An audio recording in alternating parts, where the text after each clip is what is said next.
नमस्कार. पर्यावरणाभ्यास FY BCom student, प्रकरण दुसरे, कृषी आणि औद्योगिक विकास. प्रश्न असा आहे, आम्लपर्जन्य याविषयी सविस्तर सांगा. आम्लपर्जन्याचा अर्थ आपण असा सांगू शकतो, वातावरणामध्ये सल्फर, नायट्रोजन आणि कार्बन ही जे तीन वायू आहेत, त्या वायूंचा हवेत असणाऱ्या बाष्पाशी म्हणजे अदृश्य स्वरूपातील पाण्याशी संयोग होतो. म्हणजे जसं या संयोगामुळे जी आम्ल तयार होतं आणि त्याच्यातून पडणारा पाऊस जो आम्लपर्जन्य, जसे मला असे सांगता येईल की सल्फर हा वायू या वातावरणामध्ये आहे. या सल्फरचा हवेतल्या ऑक्सिजनशी संयोग होतो आणि संयोग झाल्यामुळे त्याच्यातून सल्फर ट्रायऑक्साईड नावाचा वायू तयार होतो, ज्याला आपण SO3 असे म्हणतो.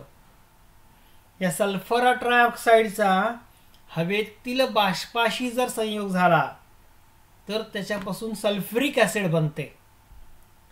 आता नायट्रोजनचं बघा, नायट्रोजन हा जो वायू आहे त्याचा ऑक्सिजनशी संयोग झाला आणि त्याचा बाष्पाशी संयोग झाला तर त्यापासून नायट्रिक ॲसिड बनते.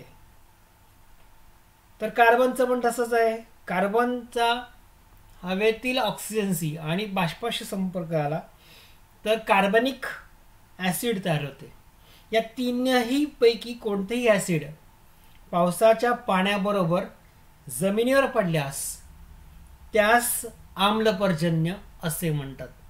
हा झाला आम्लपर्जन्याचा अर्थ. या आम्लपर्जन्याची अनेक कारणे आहेत.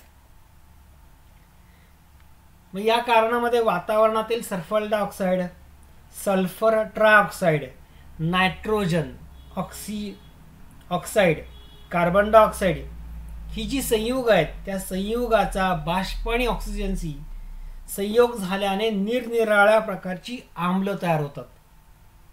अशी आम्ल पावसाच्या पाण्याबरोबर जमिनीवर येतात.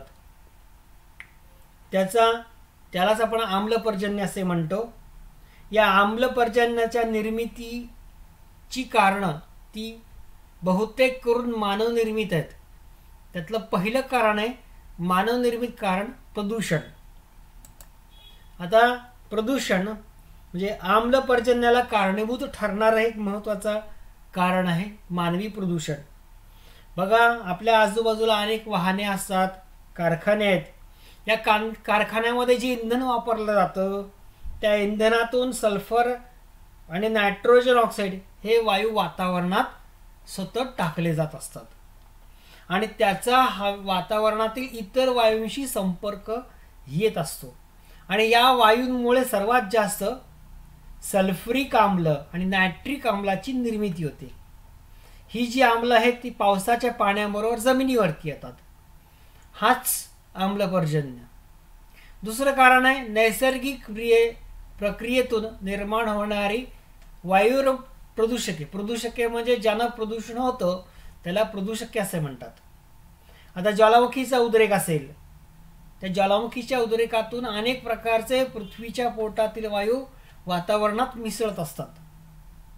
या प्रक्रियेतून सल्फर डायऑक्साईड, नायट्रोजन डायऑक्साईड ही प्रदूषकं वातावरणात येत असतात आणि त्यामुळे त्यांचा वातावरणातील बाष्पाशी म्हणजे पाण्याशी संपर्क येतो आणि आम्लपर्जन्य तयार होते आणि ते पर्जन्य जमिनीवर पडते.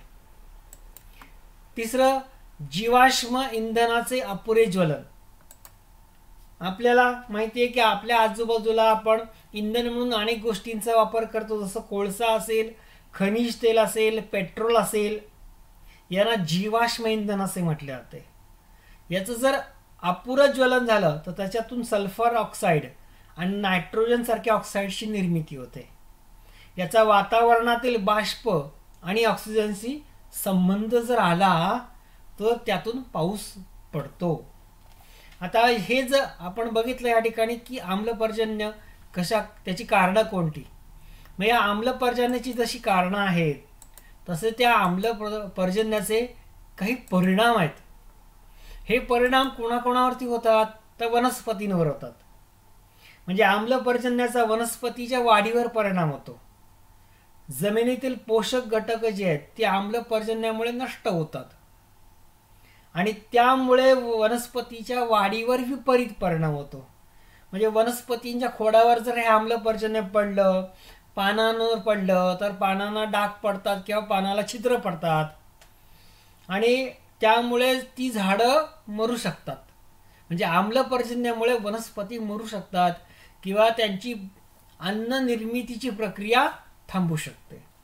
जलसाठ्यांवर सुद्धा याचा परिणाम होतो. जसं जो आम्लपर्जन्य जसं वनस्पतीवर पडतं तसं विविध प्रकारच्या तळी, नद्या, नाले या ठिकाणी पडतं. या आम्लपर्जन्यामध्ये आम्ल जास्त असल्या कारणामुळे ते पाण्यात पडल्यामुळे पाणी प्रदूषित होते आणि पाण्यात जे जलचर आहेत, मासे आहेत, कासव आहेत, बेडूक आहेत, यांना ते प्रदूषित पाणी अपायकारक असतं. कित्येक माशांच्या जाती त्यामुळे नष्ट होतात. म्हणजे उदाहरण सांगायचं झालंच तर 1905 मध्ये ट्राउट ही माशांची जात आहे ती पूर्णतः या आम्ल पर्जन्यामुळे नष्ट झालेली आहे. म्हणजे पाण्यावरती असणारं जे शैवाल आहे, कीटक आहे, सूक्ष्म वनस्पती आहेत, कासव आहेत, या सगळ्यांच्या जीविताला आम्ल पर्जन्यामुळे खूप मोठा धोका निर्माण झालेला पाहावयास मिळतो. म्हणजे जे वन्य जीवांवर सुद्धा याच्यात सर्वात महत्त्वाचा परिणाम आम्ल पर्जन्याचा जाणवतो. ही जी अन्नसाखळी आहे, ही अन्नसाखळी ती या काही प्राण्यांच्या जाती नष्ट केल्यामुळे तुटते. कित्येक प्राण्यांचा जीव धोक्यात येतो.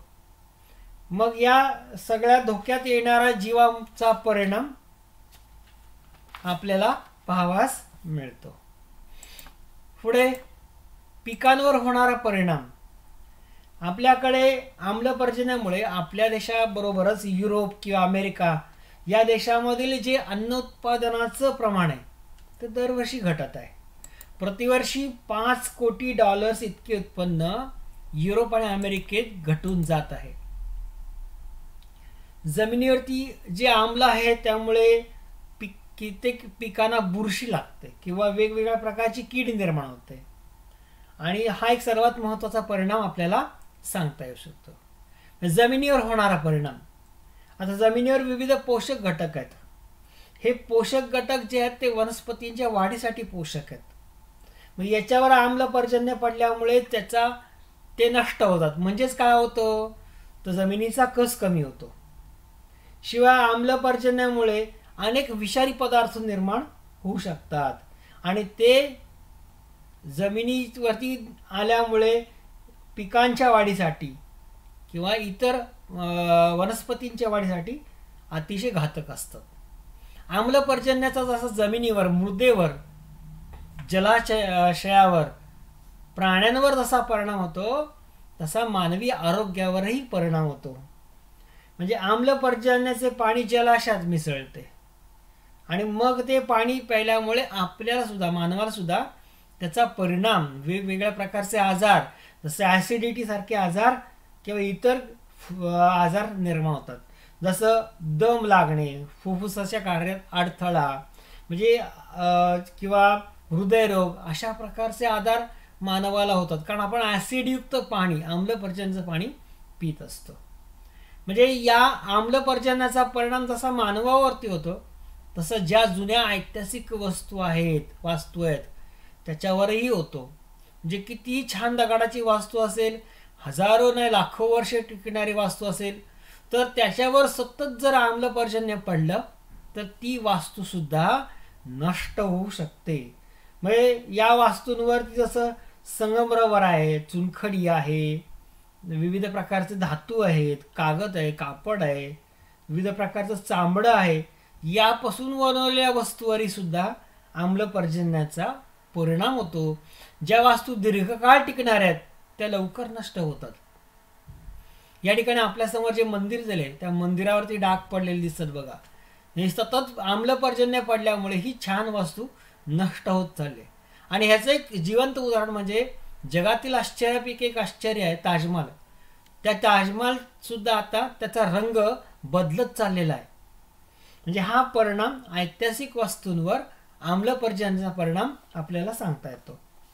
मग ही जी आम्लपर्जन्याची समस्या आज देशातील एक सर्वात मोठी डोकेदुखी आहे, ती दूर करण्यासाठी आपल्याला काय केलं पाहिजे? सर्वात महत्त्वाचं म्हणजे आपल्याला खनिज इंधनाचा कमी वापर केला पाहिजे. खनिज इंधन म्हणजे काय की औद्योगिक कारखाने, स्वयंचलित वाहने, विद्युत निर्मित जी खनिज इंधनाचे प्रमाण आहे म्हणजे नैसर्गिक वायू जे आहेत ते कमी केलं पाहिजेत. म्हणजे सल्फर वायूची मात्रा आपल्याला कमी केली पाहिजे, कोळशाचा वापर कमी केला पाहिजे, जेणेकरून दूषित वायू या वातावरणात जाणार नाहीत. वायू प्रदूषणावर नियंत्रण मिळवणं हा सर्वात महत्त्वाचा उद्देश आहे. म्हणजे जे धुराचं प्रमाण आहे हे अधिक सबस्क्राईब होतं, जो धूर हवेत त्याचं प्रमाण कमी केलं पाहिजे. विषारी वायूंवर चुनखडी मिश्रित पाण्याचे फवारे सोडले पाहिजेत. जे विषारी वायू आहेत त्याच्यावर चुनखडी मिश्रित जे पाणी असतं त्याचे फवारे सोडून ते जे दूषित वायू आहेत किंवा सल्फरचं प्रमाण कमी होऊ शकतं.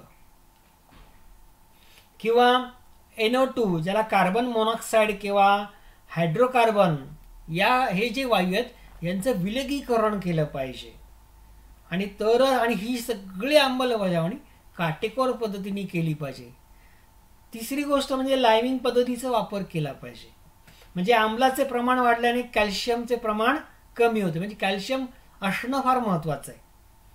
अशा कस कमी झालेल्या जमिनीत चुनखडीची विशिष्ट मात्रा टाकायची, चुनखडी टाकायची जमिनीमध्ये, आणि आम्ल जे जमिनीत वाढलेलं आहे त्याची मात्रा कमी करायची. याला लायमिंग पद्धत असे म्हणतात.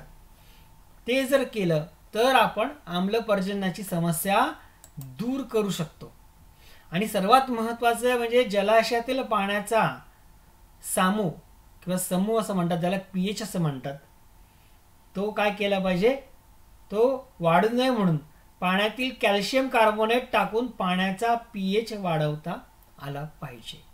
हे जर केलं तरच आम्लपर्जन्याची समस्या आपल्या देशातून कमी होईल, नष्ट होणार नाही. धन्यवाद.